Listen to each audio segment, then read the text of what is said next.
やっぱナーベちゃんとモモンさんは恋人関係なの？恋人？私ナズではなくアルベト様という方が。何言ってるんだ。はい、どうもこんばんは。オーバードロードの考察をしております、ヌコニと申します。ということで、今回はですね、第6話ですね、アニメの第6話の、旅路ということでね、こちらの考察をしていきたいと思います。お付き合いよろしくお願いいたします。ということでね、最初のこのシーンなんですけど、まあ見てもらって分かるように可愛いですね。ナーベラル可愛いんですよ。ナーベラルね、可愛いんですよ。ただね、ちょっとポンコツなんですよ。今のシーン見てもらったら分かると思うんだけど、まあ普段はなんか冷静な表情で冷酷な感じでね、ルクルットがちょっとからかってもね、すごいうるさいウジ虫がみたいな感じでね、ひどいセリフを浴びせたりするんですけど、ことね、まあ上司たちのことに言葉が溢れるとちょっと取り乱す行動をしてしまうポンコツなんですよ。ただね、まあそこがちょっと可愛げのあるところと言いますかね、愛されるキャラクターではあるんですけどね。で、今回はルクルットが、ねえ、ナーベちゃん、2人は付き合ってるのって言うわけですよね。アインズと、まあナーベが付き合ってんじゃないかということで、まあからかい半分でね、言うわけですよね。で、そこで取り乱す、もう面白いぐらいで取り乱すわけですよね。まあもう、アインズがもう思考の存在すぎて、まあなんていうんですか、自分と釣り合わないんですよね。だからそんなこと言われちゃったらもう黙ってられないんですよね。だからつい、アインズ様にはアルベドというお方があって口を滑らせちゃうんですね。これが良くなかったんですね。ね。アルベドっていうワードを出しちゃうんですね、ここで。まあ、後々それが響いてくることになるんですけど、まあ、ね。まあお茶目でポンコツなナーベさんはねちょいちょい見られるんで、まあ、前回のね動画でも見てもらったとこにちょっとポンコツっぷりがあったんですけど、まあねこういうポンコツがまたナーベの味なのかなと思いますけどね。果たしてナーベが人間の世界でなれる日は来るんでしょうかね。そこがちょっと不思議だけどね、他のプレイヤーですは割とうまくやったりするんですけどね。もう人間を無視程度にしか感じない上で人間とうまくやっていくっていうことはできるんですよね。なんで、そういった変化は訪れるんでしょうかね、ナーベさんに。ナーベラルにね。それがまたちょっと今後の楽しみでもありますね。はい、じゃあ次のシーン行きましょうか。次のシーンはこちらです。オーガは武器要塞を起動させて私が抑える。はい、次こちらのシーンですけども、まあ、ペテルがね、武器要塞を発動しますって言ってますよね。この要塞っていうのは、まあ、もう言ってる通り武器で、相手の攻撃を跳ね返す、武器ですね。ただ、この要塞っていうのは、もうタイミングがめちゃくちゃシビアで、パッて多分その瞬間じゃないと跳ね返すことができない。あとは、まあ、なんだろう、弾き返す強度もきっとあったりするんでしょうね。というのも、この上位予行艦のね、武器が2つあって、1つは重要塞っていうのがあって、ね、まあ、要塞のね、上位互換なんですけど、で、もう1つその上に不落要塞っていう武器があるんで、まあ、その2つのね、上位互換の武器がある時点でこの要塞っていう武器はそこまで強力じゃないかなと思われますね。まあフラク要塞なんかはクレマンティーヌが使えたりするようですね。はい、じゃあ、ここは簡単にね説明として入れただけで、じゃあ次のシーンいきましょうか。次のシーンはこちらです。リーンフォースアーマコアインプラント。こちらのシーンですけどもね、まあ、異界は不明なんですけど、リーンフォースアーマーということで、ニニアが唱えてましたよね。セリーシアさんがね。これは防御魔法で、まあ、対象の防御力を上げる魔法ですね、簡単に。はい。で、続いてこちらですね。はい。ダインさんがね、使った技ですけども、トワインプラントですね。植物の絡みつきということで、まあ、この映像で見てもらった通りなんですけど、対象のね、足元に草草をね、草のツタっていうんですかね、を絡みつかせて、まあ、行動を阻害するというか、防止する、阻止するという技ですね。っていうか魔法ですね。でも、オーガって結構ね、脚力とか腕力はすごいはずなんで、それを止められるってことは結構なね、役に立つ魔法なんじゃないかな。まあ、攻撃魔法じゃないけどね、役に立つんじゃないかなと思います。この辺は第何回魔法なんだろうね。1とか2だと思うんですよね。1か2ぐらいだと思うんですよ、この辺の魔法は。多分ね。はい。はい、じゃあ、次のシーン行きましょうか。次のシーンはこちらです。ところで皆さんはなぜ漆黒の剣という名なのですか？漆黒の剣というのは昔いらっしゃった13英雄の一人が持つ剣にちなんでるんです。漆黒の剣は13英雄の中で黒騎士と呼ばれる英雄が持つ4本の剣のことです。本物が手に入るまでの間はこれが私たちの印なんです。本物も偽物もないだろうよ。俺たちがチームを組んだ証なのは間違ってないんだしな。はい、ということで、ついに、名前が出てきましたね。13英雄ということで、まあ、かつてね、まあ、おとぎ話として伝えられていることではあるんですけど、まあ、事実なんでね、事実をもとにしたおとぎ話なんで、まあ、信じている人、信じてない人いるかもしれませんが、少なくともこの漆黒の剣のメンバーたちは全員信じているということですね。で、13英雄っていうのは何かと言いますと、まあ、簡単に言うとですね、まあ、200年前に、魔人が、世界を滅ぼそうとしてたわけですね。その魔人との戦いに立ち上がった人々を13英雄といって、13人の、まあ、人々が協力してその魔人たちを打ち勝ったと言われているものですね。ただ13英雄っていうのは多種族で人間だけじゃなかったんですよね。その中のリーダーがプレイヤーと言われています。プレイヤーっていうのは、ユグドラシルから転移してきたプレイヤーのことですね。なんで13英雄のリーダーはプレイヤーですね。ユグドラシルから転移してきたプレイヤーのことです。で、あとはいろんな仲間がいるんですけど、その中にはリグリッドだったり、イビルアイだったり、ツアーなりがいるわけですよね。また出てきたらその時に説明はしていきたいと思いますけども、まあこの辺からね、こういう言葉から、だんだんね、深く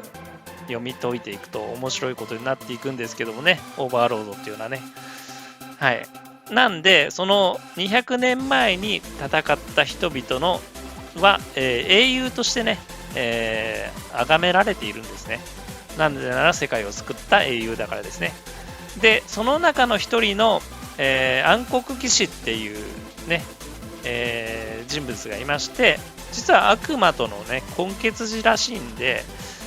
まあ英雄譚の中ではちょっと隠されたりしているらしいんですよね。なんでかっていうと、例えばスレイン報告なんかは、人間主義、人間を尊重する国なんですよね。人間至上主義なんで、ね、人間の繁栄のためにいろんなことをしている国なので、その過去の英雄の中に人間以外がいるっていうのはあんまりよろしくないというか、なんて言うんでしょうかね、うまくないっていうんですかね。なのでそういうこともあって隠してる部分もあるようですね。まあ歴史っていうのはね、常々なんて言うんですか、その国のいいようにねじ曲げられる部分があったりするんで、まあそういうことがあるのかなっていう気はしますね。はい。で、そこに出てくる、そこで活躍したね、暗黒騎士っていうのが、まあ暗黒剣を持ってまして、まあ、漆黒の剣ですね。を持ってまして、4本の漆黒の剣を持っていたとされているんで、その剣を手に入れることが俺たちの目的なんですよって言っている場面なんですよね。はい。そこへ来て、このルクルットがいいこと言ってますね。本物も偽物もないと。まあ、これもちろん偽物なんですけど、ね、この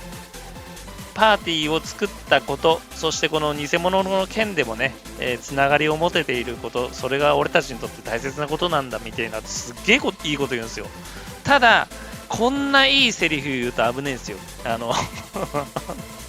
物語っていうのはね、めちゃくちゃかっこいいセリフとかね、キレッキレの決めたことがあると、その後によからぬことが起こるっていうのは、もうこれはもう常なんで、もうね、これはフラグが立ったとしか言いようがないんですよね。もう悲しくなってきますよね。もうフラグ立ってんですよ、ここで、実は。まあね、ルクルットがこうやっていいことを言いまして、で、まあね、ニニャがね、漆黒の剣の名付け親っていうのは出てきてるんですけど、ね、まあニニャがこの漆黒の剣っていうチーム名を考えてつけたんですよね。で、いつかみんなで漆黒の剣を手に入れることができたらいいねっていうのが、この漆黒の剣のメンバーたちの目標となっているわけでございます。ということでね、まあ13英雄がっていう名前が出てきまして、まあこれからもちょくちょくちょいちょいね、過去のプレイヤーですね、たちが出ての名前というかね、存在がちょこちょこ出てきますんで、そのたんびにちょっと考察していこうかなと思ってますんで、よろしくお願いいたします。はい、じゃあ次のシーン行きましょうか。次のシーンはこちらになります。いつの日かまたその方々に匹敵する仲間ができますよ。そんな日は来ませんよ。奪われる辛さは知っていたはずなのに、なんで考えが及ばなかったんだろう。姉さん。はい、ちょっと切ないシーンですね。まあ、ニニャは別にね、もちろんですけど、悪気があってね、まあ、いつかまたね、そんな楽しい人たちとの冒険がする日ができますよって軽く言っちゃうんですけど、まあ、悪気はないんですけど、まあ、アインズにとってはね、かけがえのない仲間と会えない日々が続いている、そしてそうなってしまったっていうところで言われて、ちょっとね、そんな日は来ませんよってきっとちょっと強く言ってしまうんですけどね。で、ニニャはニニャでね、まあ姉をね、お姉さんを、昔ね、貴族にさらわれている過去を持ってるんで、ここで失う悲しみは知っているはずなのになんであんなことを言ってしまったんだろうって言うんですね。姉さんってここまで言いますよね。はい。なんでここで、一応ツアレのフラグがまた一つ立つことになるわけです。またね、この後ツアレが出てきて、ニニャとのつながりも出てきますね。ここでもまたね、ちょっと悲しいですけどね。で、まあこの後さらにもっと悲しいことになるわけですけどね。まあそこはそこで物語の要となる部分でもあるんで、そこはそこで考察していきたいと思いますので、よろしくお願いいたします。はい、じゃあ今回はね、次のシーンがラストになりますね。じゃあ次、ラストのシーンはこちらになります。死の螺旋だっけ？わしらが名手がかつて行われた魔法儀式、そこにあふれる死の力を集めれば、わしが不死の存在に到達できる。英雄級の力を持つ性格破壊者とは厄介なものだ。はい、最後のこちらのシーンですけども、はい、ちょっとね、カジット・デイル・バランテールについてちょっと語っていこうかなと思いますね。考察ですね、していこうと思います。はい、まず、なんでカジットはこの死の螺旋っていうのをやろうとしているのか、そして死の螺旋っていうのは何なのかっていうのをちょっとここでね、考察していこうと思います。カジットさんですけども、スレイン王国の出身でして、まあ、普通のね、一般家庭で、生まれるわけですよ。ね。ただ、そこでね、ある日ですね、まあ、外で遊んでたわけですね。カジットさんが。まあ、カジットさんにもね、小さい子供の頃があったんで、まあ、普通の子供のように遊んでたんですよ。で、ある日、帰るのがちょっと遅くなっちゃったんですね。で、やっべえ、帰らなきゃっつって帰って、まあ、帰るんですけど、そこで、自分のですね、母親がですね、死んでいるんですよ。で、一応死因はですね、病気で、脳卒中ということだったんですけど、なんていうんですか、母親、お母さんにですね、早く帰ってきなさいなんて言われてね、もし早く帰っていれば、もしかしたら助かったんじゃないかと。ね。もしね、自分が、遅くまで遊んでないで、少しでも早く帰っていれば、母親を助けられたんじゃないかって、どうしてももしそういったことがあれば考えちゃうんですよね。もうこれはね、どうしようもないことなんですけど、それはね、考えちゃうんですよ。ね。自分を責めるわけですけど、それがね、どうやら歪んだ方向に行っちゃうわけですよ。なんと、要は、カジットさんは、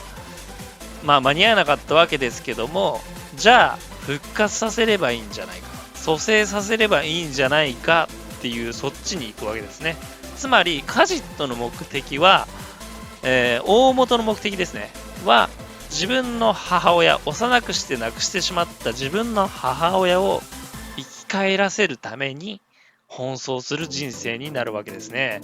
はい。これはね、もう考察しないとわからないことなんでね。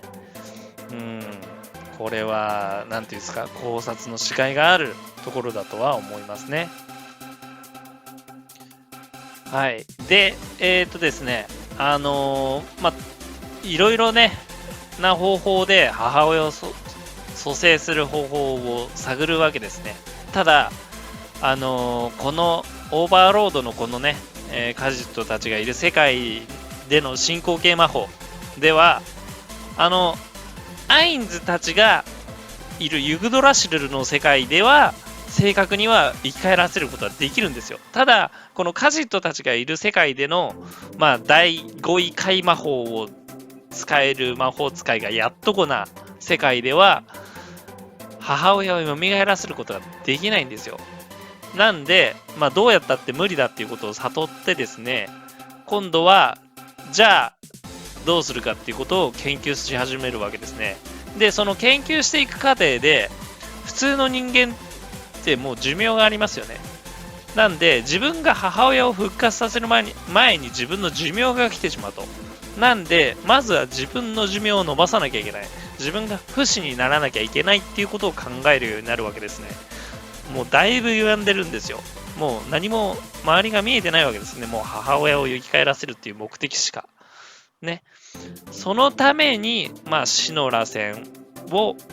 行って、負のエネルギーを発生させて、都市壊滅を行うというわけですね。そのための